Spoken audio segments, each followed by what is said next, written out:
sinon nos pays à la dérive. Sanko, libérez mon pays, oh. Dali Gege, libérez mon pays, oh. Sombilo, libérez mon pays, oh. Je te salue, ô terre d'espérance, pays d'espoir, pays hospitalier.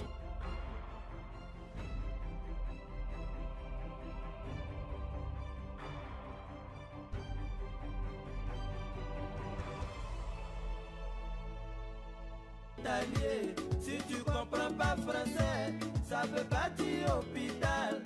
Parce que c'est à l'hôpital qu'on reçoit tous les malades. Bien les étrangers, mais vers la fin on s'y préfère. Yeah.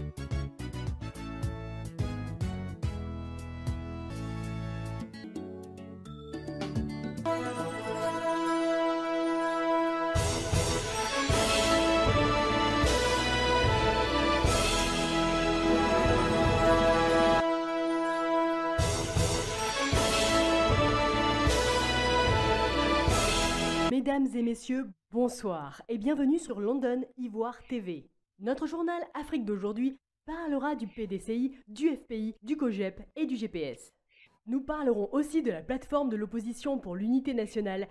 Mais avant tout, nous voulons adresser nos spéciales salutations à Chilo Paraclet, notre patron directeur général de London Ivoire TV, stratège politique dont la lecture de la grille de fond influence actuellement la scène politique ivoirienne pour la désembourber et donc la sortir de sa léthargie qui la divise. London Ivoire TV, dans sa quête du candidat idéal pour la Côte d'Ivoire, par son micro-baladeur, envoie ses journalistes d'investigation en interview auprès des sénateurs américains, des parlementaires de l'Union européenne et des commissaires des Nations Unies. En effet, de tout temps en matière d'élections basées sur la vraie démocratie, le choix est porté sur celui qui répond à l'aspiration de la masse profonde de toute la nation. Ceci dit, quelle ne sera pas notre surprise lorsque, parmi certains commissaires des Nations Unies et sénateurs américains et parlementaires de l'Union européenne, nous entendons dire qu'une véritable démocratie est différente de la dictature déguisée comme celle pratiquée en Côte d'Ivoire par le pouvoir politique? Selon ces responsables politiques internationaux, le peuple ivoirien doit être capable d'identifier les éléments suivants dans la personne du candidat idéal, qui doit être un homme de paix. Ce candidat idéal doit être capable d'unir tous les Ivoiriens dans une réconciliation nationale. Enfin, ce candidat doit être toléré par tous les militants des partis politiques. Mesdames et messieurs, voici Henri Konan Bédier, le candidat idéal qui répond aux aspirations de la masse profonde ivoirienne. London Ivory TV, in its quest for the ideal candidate regarding the Ivory Coast election, sends investigation interview by its investigative journalists, approaching American senators, parliamentarians of the European Union, and commissioners of the United Nations. True and fair election must be based on true democracy. The choice is made on the one who answers the aspiration of the deep mass of the whole nation. Indeed, how big was our surprise when we interviewed some commissioners of the United Nations and American senators and parliamentarian of the European Union to hear them saying that a true democracy is different from the disguised dictatorship like that practiced in Ivory Coast by the RHDP at the head of political power. How come they are so perfectly informed? Especially coming from those who are taught to be indifferent to the political life of African states. If they stopped only at these declarations, but they argued that the Ivorian people, after having lived 10 years of dictatorship, enslavement, torture, arbitrary arrests and embezzlements of public funds, should be mature enough and warned to make the ideal choice for the return of true peace, national reconciliation, and the return of institutions of the republics. According to these international political leaders, the Ivorian people must be able to identify the following elements in the ideal candidate. First of all, the ideal candidate must be a man of peace who has never been plunged into any form of war in the country. Then, the ideal candidate must be able to put aside personal problems to unite all the Ivorians on a non-ideological platform to speak about reconciliation, national union, and democracy terms and practice for the next election to avoid bloodshedding and that tool. Finally, this candidate must be steeped in wisdom and by experience must be at the head of one of the largest Ivorian party and must also be courted by the government in place. These commissioners to the United Nations, these parliamentarians of the European Union, and these American senators think that the ideal candidate for the Ivory Coast must have proven himself in matters of development of the infrastructures of the country. Based on these elements, here we decided to make this documentary on the man who truly embodies the signs and characters mentioned above. The future president of the Ivory Coast for 2020, the favorite of the Ivorians if the elections are held honestly. Ladies and gentlemen, here is Henry Konan Bedi, the ideal candidate who responds to the aspirations of the Ivorian deep mass. Les Ivoiriens promènent les regards inquiets et veulent savoir à quoi s'attendre aux élections d'octobre 2020, surtout que le RHDP, avec son dictateur de Ouattara Draman, qui a déjà commencé ses magouilles par le mauvais découpage électoral, des enrôlements et partage illicites de pièces d'identité dans le nord et points d'enrôlement insuffisants. La carte d'identité, ils nous ont demandé d'aller verser l'argent. On a allé verser l'argent. Il est question, quand tu verses l'argent, il faut venir chercher la carte d'identité. Il y a d'autres qui passaient par des fenêtres, qui donnaient l'argent aux gens. Mais pour avoir la carte d'identité... Point d'enrôlement insuffisant pour les autres villes de la Côte d'Ivoire, de sorte à empêcher le maximum d'Ivoiriens de s'en... Le président Rimouna Bédié nous montre à chaque prise de parole la voie sûre en dénonçant l'état de notre société. Ce rassemblement est arrivé au moment où le gouvernement de notre pays a lancé l'opération d'établissement des cartes nationales d'identité. Une opération noble certes, mais très mal conduite.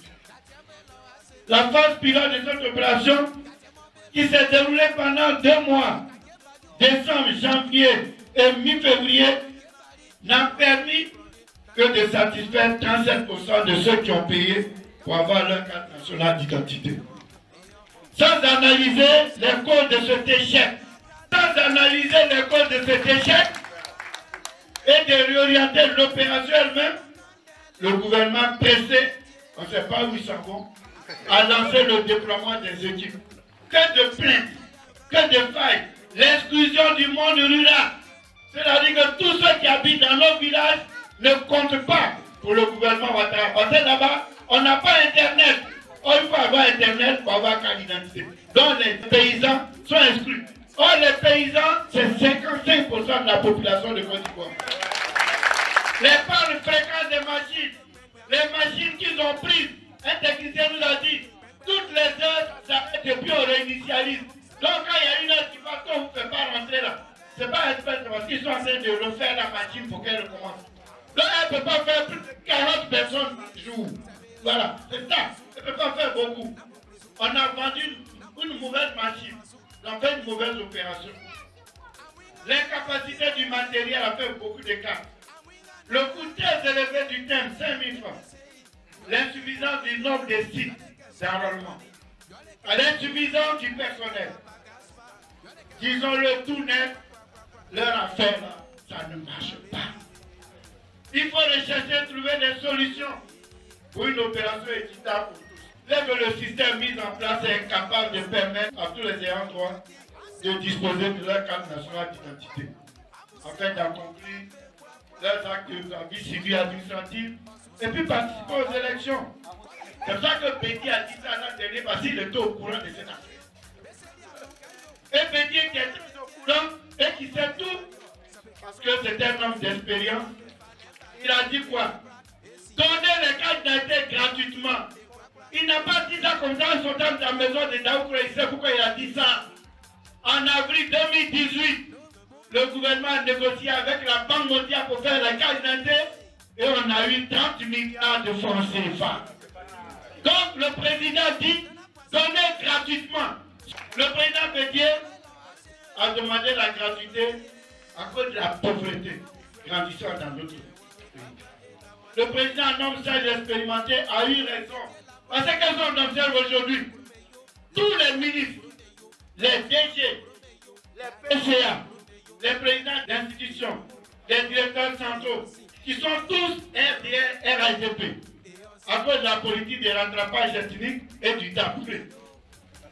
Ils parcourent le pays pour payer les cartes des militants, les cartes d'identité pour les militants du RDR, RADP, avec l'argent de nos impôts. Qui paye pour les autres Ivoiriens qui n'ont pas de ministre PDG? C'est ça la question. Donc c'est une discrimination. Il y a donc inégalité. C'est pourquoi nous demandons que l'aide de la Banque mondiale soit utilisée pour nous tous.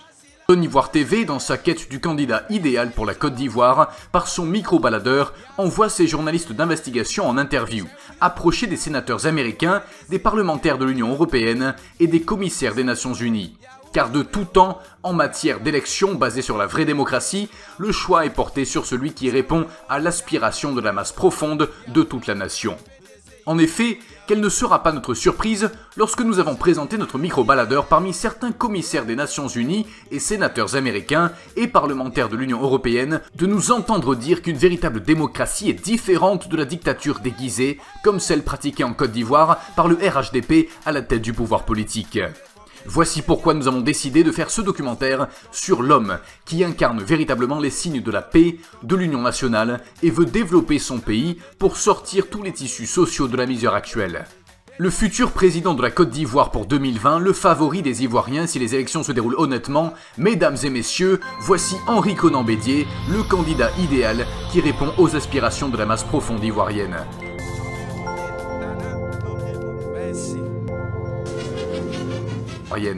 Mais avant, découvrons pourquoi le roturier Ouattara Dramane est vomi par la communauté internationale, l'Union africaine, et provoque la colère de Macron qui l'a roulé dans la farine pour l'inviter à son anniversaire en Côte d'Ivoire.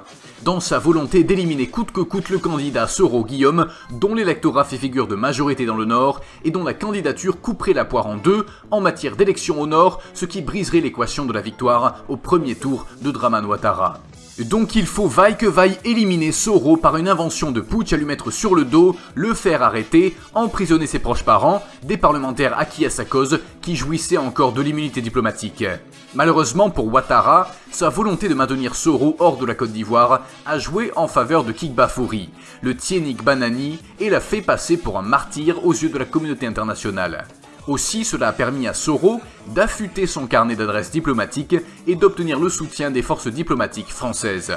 En effet, depuis le retour de Guillaume Soro à Paris le 23 décembre dernier, celui-ci a activé tous ses réseaux, aussi bien dans l'opposition française que dans le parti au pouvoir. Guillaume Soro bénéficie désormais d'une sympathie auprès de plusieurs directeurs de rédaction françaises et non des moindres. Il s'est justifié lors de la conférence de presse qu'il a donnée au cœur de la République française et a ainsi séduit la France. Après la conférence de Guillaume Soro, Emmanuel Macron, qui a reçu plusieurs rapports des services secrets français et des diplomates accrédités en Côte d'Ivoire, celui-ci a donc compris que Alassane Ouattara l'avait roulé dans la farine lors de sa visite en Côte d'Ivoire. Après donc l'avoir roulé dans la farine comme un enfant, c'est ainsi que désormais Emmanuel Macron rumine une colère contre Dramane, car les conseillers de Macron lui ont démontré la vacuité du dossier coup d'État inventé contre le GKS et auraient donc donné l'ordre à l'ambassadeur de France de demander à Ouattara la libération des députés, vu que leurs arrestations ne passent pas dans les chancelleries. Ceci dit, une rencontre Soro-Macron serait prévue début mars 2020, donc affaire à suivre. De l'autre côté, nous voyons l'Union européenne s'inquiéter du processus électoral en cours en Côte d'Ivoire. Selon la lettre du continent, dans son numéro de ce 19 février 2020, Bruxelles veut déployer une mission d'observation à l'élection présidentielle d'octobre 2020. Cette de manière très officielle. Je viens à Daoukro rendre hommage au président Bédié, à son action à la tête de l'État, lui dire que le chemin tracé par le président Houphouët et lui-même, c'est le chemin, c'est la voie. Certains l'ont peut-être oublié quand on voit leur comportement. Moi, je ne l'oublierai pas. Le président Vraiment, merci pour ce que vous faites pour la Côte d'Ivoire. Je n'oublierai jamais, je vous ai supplié à maintes reprises, c'est grâce à vous, grâce à votre soutien, grâce à votre sens de l'honneur, de la dignité, de la paix pour notre pays, que notre pays est dans la situation que nous vivons aujourd'hui. Particulièrement heureux d'être à Daoukro, à titre officiel bien évidemment, mais surtout pour venir saluer notre aîné, nos aînés et dire toute l'admiration que nous avons pour vous deux. Merci, Monsieur le Président. Le projet qui va contre le plan de fraude électorale prévu dérange beaucoup Dramane Ouattara, d'autant plus que la France s'est elle aussi inquiétée de l'organisation du processus électoral. Paris a souligné aux responsables ivoiriens que plusieurs dizaines de milliers d'électeurs ivoiriens ne sont pas à ce jour en mesure de participer au scrutin d'octobre. Cela dit, les tensions entre Bruxelles et Abidjan pourraient se concentrer sur plusieurs dossiers économiques initiés dans le cadre du partenariat bilatéral entre l'UE et Abidjan. La Commission de l'Union européenne envisage de demander à Alassane Ouattara de venir s'expliquer à Bruxelles sur ce sujet, ainsi que sur la déforestation et sur les efforts du gouvernement ivoirien pour limiter le travail des enfants dans le secteur du cacao. Le coup dur qui, dans cette même période, qui continue d'aggraver l'insomnie de Ouattara, tout en espérant qu'il ne sera pas frappé de démence, vu toute cette pression de l'étau qui se resserre petit à petit autour de lui, l'Union africaine décide aussi d'emboîter le pas sur l'Union européenne et de lâcher Dramane Ouattara. Ainsi, l'UA s'attelle au panafricanisme financier pour pallier donc aux insuffisances de financement dues aux carences de gestion de Ouattara à la BKO. L'Union africaine veut créer des institutions panafricaines et mettre le président ghanéen à sa tête. Même si l'adage dit « toujours pour le voleur et un jour pour le propriétaire », Dramane Ouattara sait que voleur un jour, voleur toujours. Donc, l'homme Dramane, ne pouvant s'empêcher de respirer sans magouiller, Ouattara, pour éliminer ses adversaires potentiels, décide d'empêcher le ministre Blé Goudé à prétendre un jour se présenter aux élections à sa probable libération de la CPI, ainsi le fait condamner à 20 ans de prison pour le garder hors de la Côte d'Ivoire. La machine de répression dramatique ne s'arrête pas là. Non content d'avoir fait condamner Laurent Gbagbo à 20 ans de prison dans le but de le garder lui aussi hors du pays, si d'aventure il est libéré par la CPI, Dramane décide ainsi d'envoyer ses avocats pour demander le maintien de Laurent Gbagbo en prison. Une fois sa supercherie publiquement condamnée par les ONG, Mediapart et autres organisations des droits de l'homme, Ouattara, pour qui la mythomanie est un art qu'il maîtrise bien, décide donc de lâcher ses avocats. Ainsi, dans une déclaration ironique, l'individu annonce qu'il ne connaît pas ses avocats ivoiriens de la CPI et ne les a jamais mandatés, tout comme il a menti ne pas connaître Okempo. D'ailleurs, Ouattara n'a-t-il pas corrompu Fatou Bensouda, la procureure de la CPI, en lui offrant des marchés de gré à gré en Côte d'Ivoire au nom de son mari pour effacer les soupçons? Le dernier possible candidat de l'opposition à la présidence, qui officiellement est encore en droit de se présenter, c'est le président Konan Bédié, qui est un adversaire farouche, un dur à cuire, qui donne des cauchemars à Ouattara. Comment éliminer Bédié de la course présidentielle? Un casse-tête burkinabé dont voici l'idée qui brille dans l'obscurité cérébrale de Ouattara, celui du tripatouillage de la Constitution pour imposer une limite d'âge aux élections contre Bédié.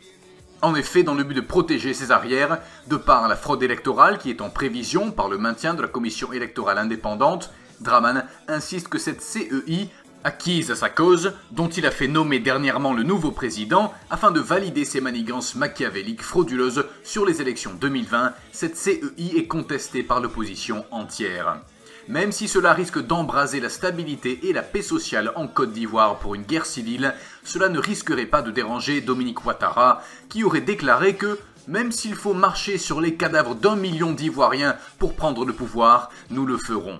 Alors le code électoral dont le dialogue fut clos, sans en avoir associé l'opposition, démontre qu'il n'y aura pas d'élection juste, transparente, crédible et démocratique en 2020. Alassane Ouattara, président de la Côte d'Ivoire, aurait pourtant pu gouverner ce pays dans la paix, la justice, dans la droiture. Il aurait pu, après ses mandats, militer pour l'alternance au pouvoir par les voies légales, proposer des solutions alternatives, faire bénéficier de façon équitable l'accès aux moyens officiels d'information et de communication à tous les Ivoiriens. Il aurait pu tout aussi défendre l'intérêt supérieur de la nation, sauvegarder l'unité nationale, l'intégrité territoriale et l'ordre public, promouvoir le dialogue politique autour des questions d'intérêt national, promouvoir la culture de la non-violence comme forme d'expression politique. Enfin, il aurait pu aussi contribuer au développement d'une culture démocratique, respecter la loi et les institutions républicaines de l'État. Malheureusement, il a gaspillé l'opportunité d'être un héros dans ce pays. Il y a un adage qui dit que le dictateur a toujours choisi de faire le mal qu'il aurait pu s'empêcher de faire. Au grand malheur des Ivoiriens, Alassane Ouattara sera insensible aux souffrances qu'il a infligées à ce peuple pendant plus de 10 ans. Car le roturier de Dramane a dirigé ce pays de main de fer sur l'intolérance, le régionalisme, l'ethnocentrisme, le fanatisme, la xénophobie, l'incitation à la violence, l'enlèvement des bébés pour des sacrifices rituels, les sacrifices humains, les tortures, les emprisonnements illicites, et ainsi donc le recours à la violence sur toutes les formes, vols et surfacturation, dettes, prisonniers politiques, exilés politiques, caporalisation de toutes les institutions. Grand est le malheur des brebis quand le loup est leur gardien. Grand fut le malheur des Ivoiriens quand Dramane a pris le pouvoir en Côte d'Ivoire. Son règne commença par le massacre des Ivoiriens dans sa justice des vainqueurs, sans oublier les morts par milliers causés par sa rébellion, dont il s'est servi pour abuser du peuple paisible. Hélas, le malheur n'entre guère que par la porte qu'on lui a ouverte. Ainsi, malheureusement pour les Ivoiriens, ils ont ouvert la porte à leur diable. On a vu un Alassane Ouattara en Côte d'Ivoire redoubler de violence à l'approche de la présidentielle d'octobre prochain, dans sa chasse aux partisans de l'ex-président Laurent Gbagbo, au PDCI, aux soroïstes, à Blé Goudé, et sa volonté de maintenir Gbagbo en prison démontre que le troubadour est en perte de vitesse vers une chute libre. Depuis son arrivée au pouvoir, Ouattara, qui avait promis durant sa campagne électorale de travailler pour l'établissement d'un véritable état de droit, multiplie les décisions partisanes au point que ses adversaires dénoncent aujourd'hui la dérive dictatoriale de son régime. Au nom du rattrapage ethnique, il a commencé par purger les directions d'administration publique de tous les supposés partisans de Gbagbo issus du sud du pays. Le port d'Abidjan est désormais exclusivement géré par ses fidèles issus du nord et du Burkina. Maintenant, il s'en prend aux politiciens et aux cadres du PDCI. Il s'est opposé à l'engagement de poursuites contre ses fidèles qui, selon des ONG comme Amnesty International, sont responsables au moins à parts égales des 3000 morts décomptés lors de la crise électorale de 2011. Dans un rapport datant de 2014, on continuait à se livrer à de nombreuses violations des droits humains et à des actes criminels, notamment des arrestations arbitraires, le traitement cruel et inhumain de détenus et l'extorsion de fonds au poste de contrôle. La justice à sens unique pour la crise post-électorale, poursuivait Human Rights Watch, a sapé la réconciliation et, associé aux faiblesses persistantes au sein du système judiciaire, a entravé les progrès dans l'établissement de l'état de droit. Il y a eu une absence quasi complète de justice pour les crimes graves commis par les forces du président Ouattara. L'ONG relevait également de nombreux cas de violences sexuelles commises par les FRCI et une corruption endémique au profit des seigneurs de la guerre.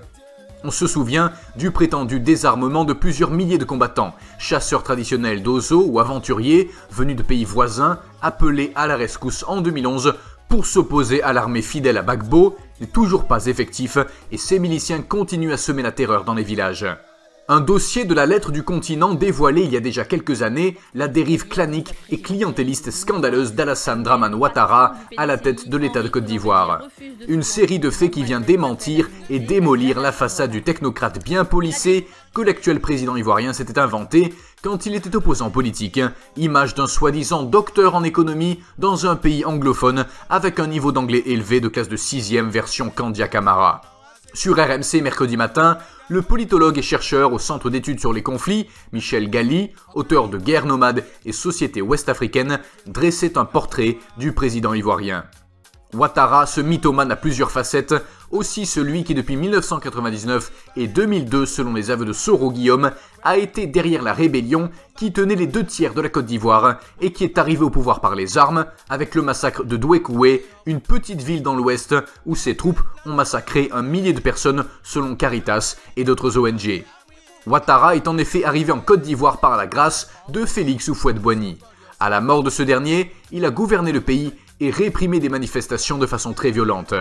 À cette époque-là, il met notamment Laurent Gbagbo, son épouse Simone et son fils Michel en prison pendant 6 mois, ce qu'il répète encore des années plus tard. Selon le Canard enchaîné, la France aurait même fourni des armes aux forces de Ouattara. Un membre des services du renseignement français y affirme « On a fourni des conseils tactiques au FRCI, Force républicaine de Côte d'Ivoire, mais aussi des munitions et des FAMAS, les fusils d'assaut. Voici donc les raisons qui font que les parlementaires européens, les commissaires de l'ONU, l'Union africaine croient fermement que Ouattara, le RHDP sont des brigands qui ne doivent pas reprendre le pouvoir en Côte d'Ivoire. Henri Konan Bédié, l'espoir du peuple ivoirien pour les élections de 2020. Après la guerre de la rébellion qui a sévi plus de 10 années et qui a divisé les Ivoiriens et continue de les diviser, la Côte d'Ivoire pour repartir à zéro et cicatriser ses blessures causées par la guerre, les Ivoiriens avaient à ceci comment cicatriser ces plaies ouvertes dans l'âme et le cœur de ce peuple plaisible. Ne dit-on pas qu'il y a des cicatrices qui saignent encore plus que les plaies elles-mêmes? Et pourtant les Ivoiriens auraient voulu croire que le temps fermerait toutes les blessures, même s'il ne leur épargne pas quelques cicatrices. Malheureusement, le RHDP, par ses barbaries, arrestations arbitraires, continue de rendre la vie impossible en Côte d'Ivoire, au point d'ouvrir à nouveau ses grosses plaies dans le cœur des Ivoiriens. En effet, certains passages du discours du retrait à la course présidentielle ont trahi le président de la République Dramane Ouattara. Comme toujours, après toute la pression qu'il a subie de tous les côtés, surtout par London Ivoire TV, qui n'a pas cessé de décrypter et de dénoncer toutes ces magouilles à l'échelle internationale, Ouattara croit bien faire de duper tout le monde, y compris la communauté internationale qu'il a vomi. Alors, il prétexte ne pas se présenter afin de passer pour le démocrate qu'il n'est pas. En réalité, le plan de Dramane est de garder le pouvoir au RHDP et ainsi garder le contrôle de la vie politique ivoirienne. Malheureusement pour lui, London Ivoire TV est encore au rendez-vous pour le confondre et exposer sa supercherie. Dans sa prétendue volonté de transmettre ou de transférer le pouvoir à quelqu'un comme Gon Coulibaly, son premier ministre qui a appris le vol, les tortures, les meurtres, les détournements de deniers publics et la barbarie à ses côtés, ce que Ouattara lui-même n'a pas appris aux côtés du président Félix Houphouët-Boigny. Comment va-t-il s'y prendre, puisque Gon, le prince du rattrapage ethnique et l'alcoolo-musulman, ne peut prétendre remporter une élection nationale en Côte d'Ivoire? Alors se présentent plusieurs équations, dont en voici la première. Vu que Dramane propose aux parlementaires de proroger leur mandat en cas de non-tenue de leur élection, voici un hic qui frappe aux yeux des moins idiots et qui prouve que Ouattara a un plan machiavélique dramatique qui donne froid au dos. Car s'il prévoit que les députés n'auront pas d'élection, alors il prévoit de créer un chaos durant les élections présidentielles. Oui, sinon pourquoi les élections locales ne se tiendraient pas alors que l'élection présidentielle aurait eu lieu? Le président Dramane, dramatiquement, nous dit clairement que l'élection présidentielle ne se tiendra pas en 2020. Donc sans être candidat, il sera encore en fonction après le 31 octobre 2020 par l'effet de l'article 59 de la Constitution et il nommera Gon vice-président grâce à ce Parlement qui ne peut rien lui refuser. Ensuite, il se retirera après quelques semaines et le pouvoir sera ainsi transmis constitutionnellement à Gon. C'est pourquoi, Ivoiriens, Ivoiriennes, il faut continuer de lutter pour que les élections se tiennent aux dates prévues. Nous allons donc écouter dans la deuxième équation Richard Dacoury, l'ex numéro 2 de la Galaxie Patriotique, donner son point de vue sur la question du retrait de la candidature de Ouattara dans une analyse claire qui tire sa source de la matière grise d'Einstein.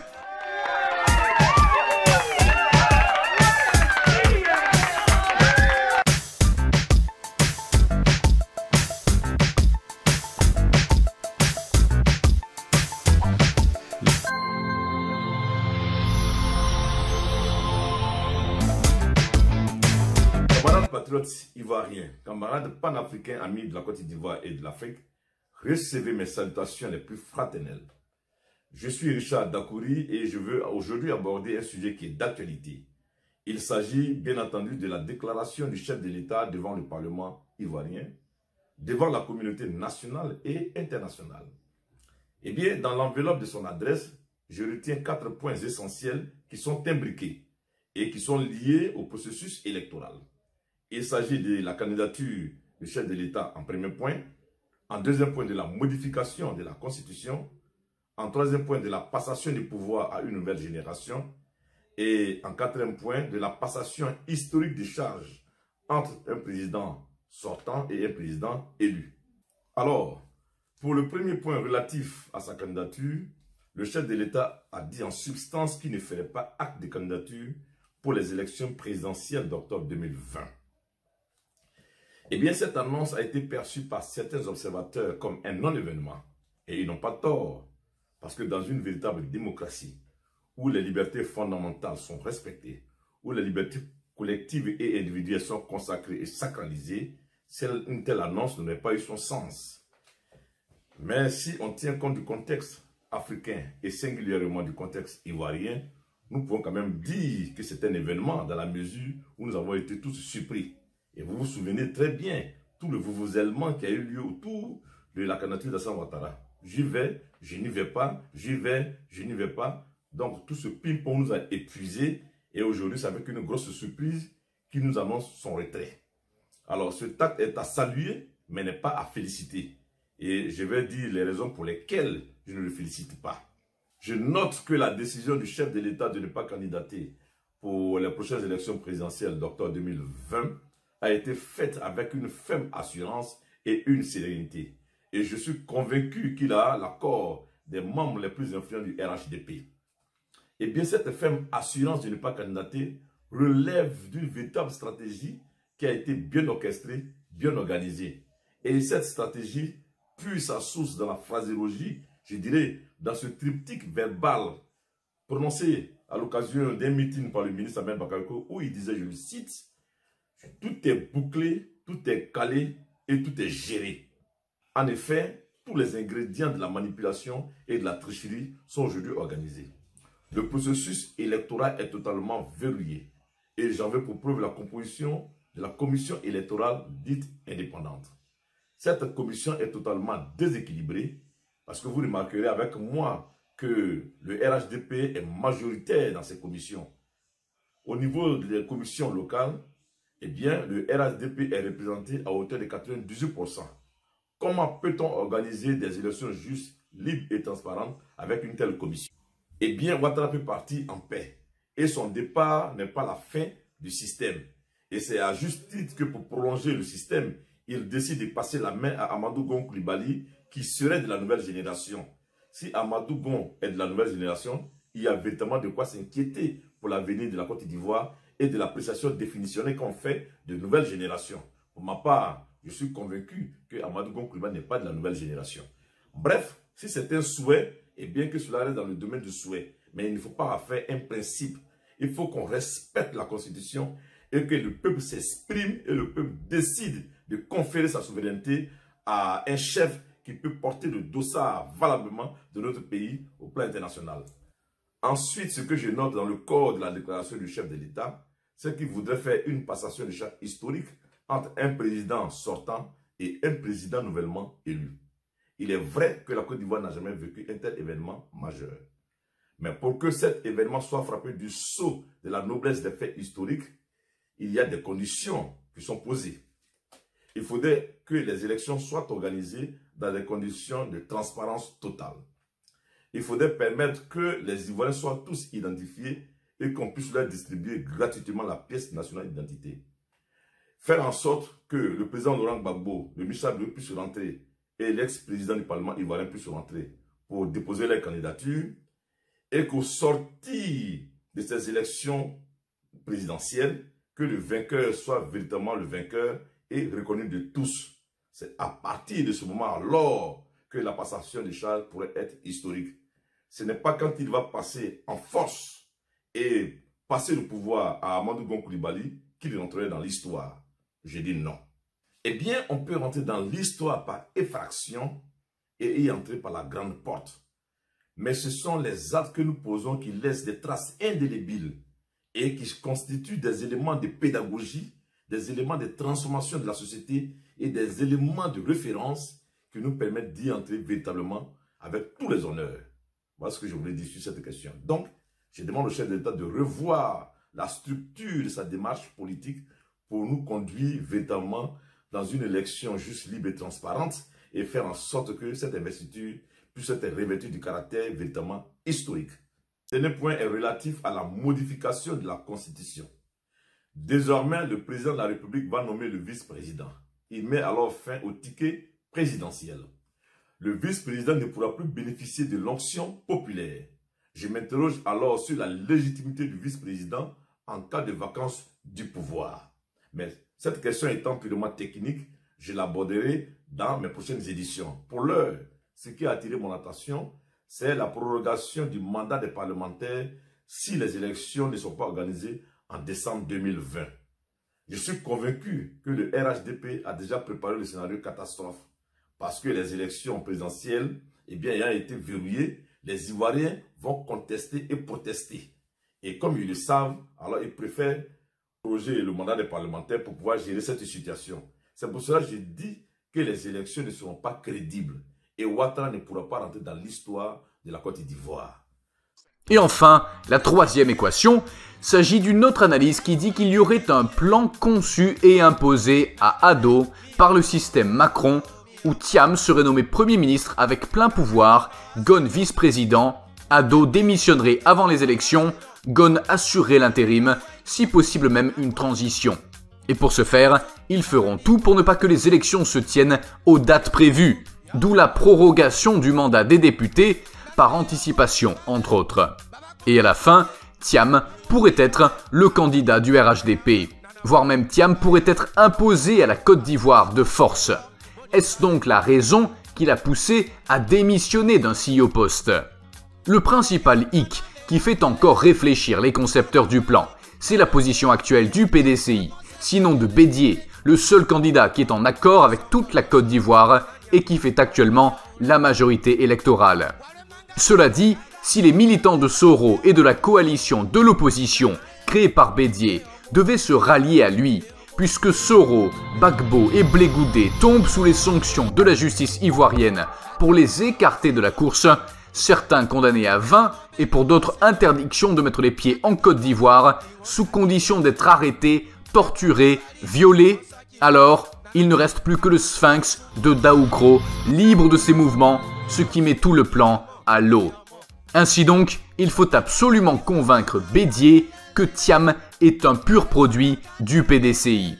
Une autre barrière à franchir, c'est de clouer définitivement Laurent Gbagbo, d'où une marche est activée par le pouvoir en place, utilisant les abobolés pour faire une pression sur le FPI. On comprend donc pourquoi Ahmed Bakayoko voulait à tout prix être le maire d'Abobo. Cette volonté inattendue de la liberté des juges de la CPI à statuer dans l'autonomie dérange beaucoup le plan de « c'est géré et bouclé » du régime dictatorial d'Abidjan. Raison pourquoi il faut resserrer l'étau sur les juges de la CPI qui vivent de plus en plus mal les pressions qu'ils subissent dans le dossier Gbagbo. On interdit aux prêtres de marcher selon les besoins du catholicisme. On interdit à l'opposition de marcher et de se réunir. On a interdit aux partisans de Soro de se réunir. Mais on actionne des partisans du RHDP dans une marche contre Gbagbo pour qu'il soit maintenu à la CPI. On actionne des militants du RHDP pour manifester dans une marche pour réclamer la candidature présidentielle de Dramane. Voici donc comment la justice de ce pays fonctionne malheureusement. Les institutions de la République sont caporalisées par le pouvoir en place et le peuple est bâillonné. Mais les Ivoiriens gardent espoir en un Dieu tout-puissant et en un homme, car pour eux, Henri Konan Bédié est l'espoir du pays. PDCI et le FPI. Ce matin, des milliers de militants ont pris d'assaut le PDCI, le Parti démocratique de Côte d'Ivoire. Une alliance historique pour cet organisateur, proche de...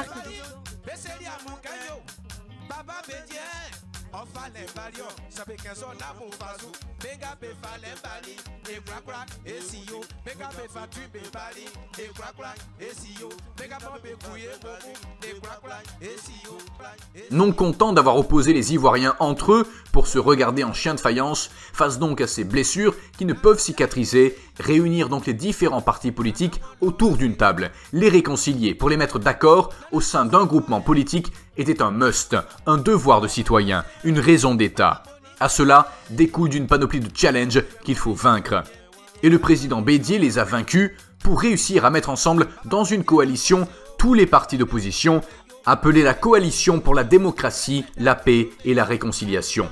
Lui qui, dans un environnement politique dictatorial de menaces et d'intimidation au moyen de la violence, de torture, où les gens sont mis en prison pour un oui ou un non, Il fallait quelqu'un qui a l'expérience politique de Bédié, sa trempe, sa grande connaissance de l'environnement politique actuel, un environnement politique où il y a beaucoup de menaces, où les gens sont mis en prison pour un oui ou pour un non et ne pas reculer. Son expérience politique va causer du jamais vu en Côte d'Ivoire. Normalement, c'est le parti d'opposition qui devrait marcher et organiser des meetings contre le RHDP, parti au pouvoir, mais Bédié, avec son expérience politique, va déranger le parti au pouvoir à telle enseigne que dès qu'il ouvre la bouche, c'est la panique au RHDP qui va marcher contre l'opposition. Du jamais vu. Il fallait un expérimenté comme Bédié pour comprendre que la paix est un choix personnel, un champ de bataille, un champ de victoire ou un challenge quotidien où prend position. Il fallait être capable de réaliser que chaque challenge insuffle un espoir, et chaque espoir exige un engagement.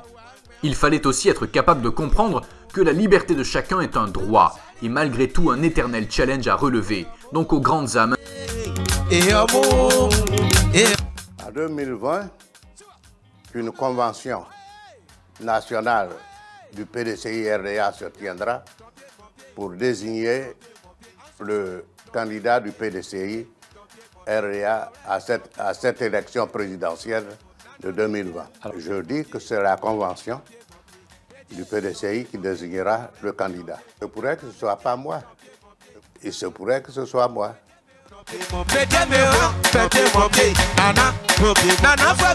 Les grands challenges. Et malgré la lourdeur de responsabilité qu'imposait ce désir d'unir les Ivoiriens, il savait que la logique le conduirait d'un point A à un point B. Donc il fallait de l'imagination et de l'audace pour le conduire à réaliser le projet de la CDPR. Bédié, par expérience, a compris qu'il n'y a pas d'obstacle plus grand que la volonté. Donc il ne fallait pas se sous-estimer, parce que lorsqu'on pense qu'on est petit pour une grande tâche, afin de changer le monde des hommes, c'est lorsqu'on essaye de dormir avec un moustique dans notre chambre qu'on finit par réaliser lequel des deux est capable d'empêcher l'autre de dormir. Donc pour le bien-être de la nation ivoirienne, il fallait coûte que coûte joindre toutes les forces d'opposition. Car Isaac Newton disait que lorsque deux forces sont jointes, leur efficacité est double. Et comme il y a plus de courage que de talent dans la plupart des réussites, alors chaque difficulté à rencontrer dans ce projet serait l'occasion d'un nouveau progrès pour Bédié. Un pain en temps de paix est meilleur que du gâteau en temps de guerre. Quelle qu'en soit la cause, tu dois apprendre à pardonner si tu veux la paix. Il y a peu de paix dans la maison où la poule chante et le coq se tait. C'est pourquoi il fallait que les Ivoiriens se pardonnent et se retrouvent afin que Ouattara puisse se taire. Ainsi Bédié, le garant du prix Houphouët-Boigny pour la paix, Bédié, le père du miracle ivoirien qui a fait de la Côte d'Ivoire le pays de développement de pointe de l'Afrique de l'Ouest, décide de surmonter les difficultés et commence par aller vers ses frères ivoiriens pour une unité nationale à tel point qu'une grande partie des Ivoiriens se sont retrouvés.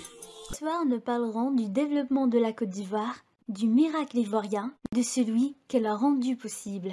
De même que nous parlerons du PDCI nous parlerons aussi du président Bédié, cet illustre personnage qui fut la cheville ouvrière du développement de la Côte d'Ivoire, ce que les Ivoiriens ignorent du passé de l'homme.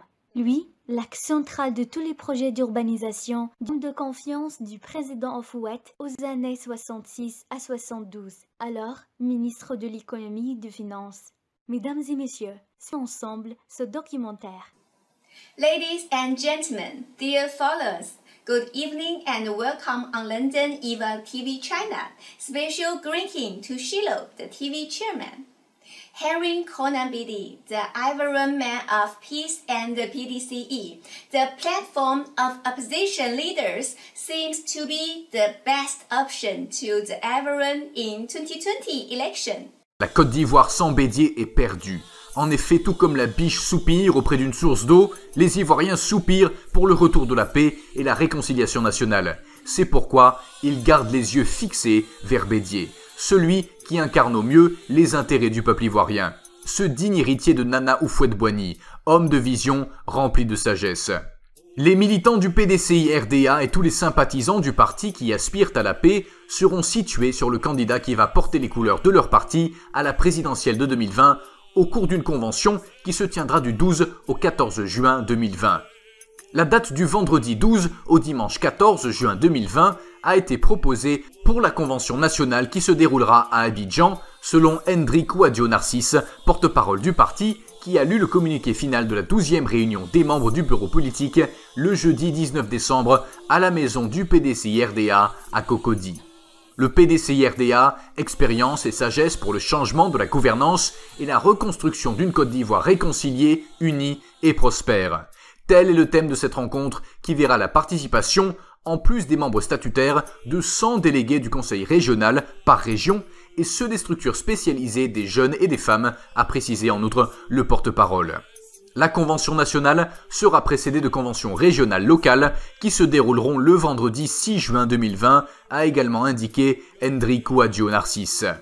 Par ailleurs, le comité d'organisation proposé par le secrétaire exécutif va s'articuler autour de 4 instances, à savoir le superviseur, la coordination, les comités d'organisation pratique et le comité scientifique. Venez nombreux à la convention du PDCI soutenir la candidature du président Bédié pour le parti d'abord à la tête du PDCI et l'accompagner à la tête de la Côte d'Ivoire pour récupérer notre nation.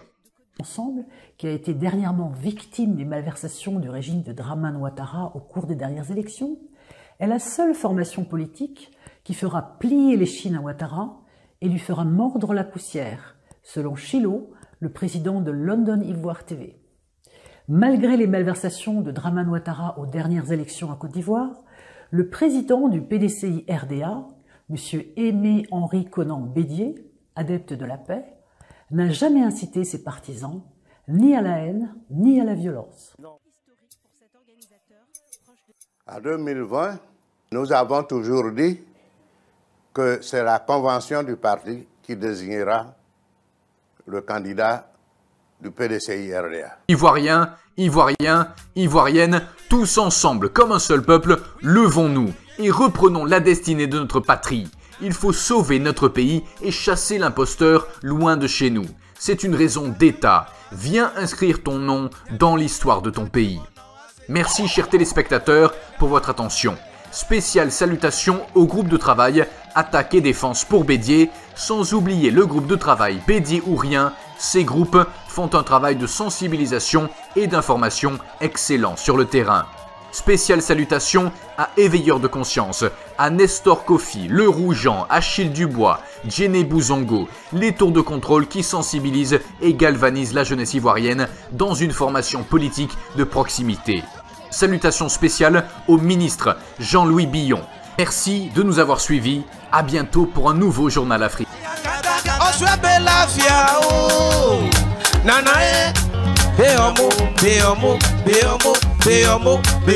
Baba Bédié,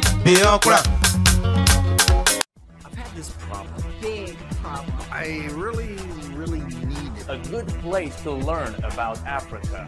And I kept searching and searching.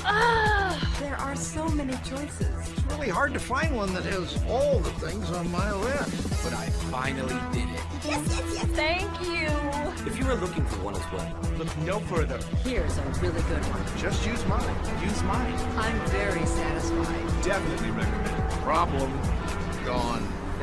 Ladies and gentlemen, welcome to the most popular Ivorian African TV channel.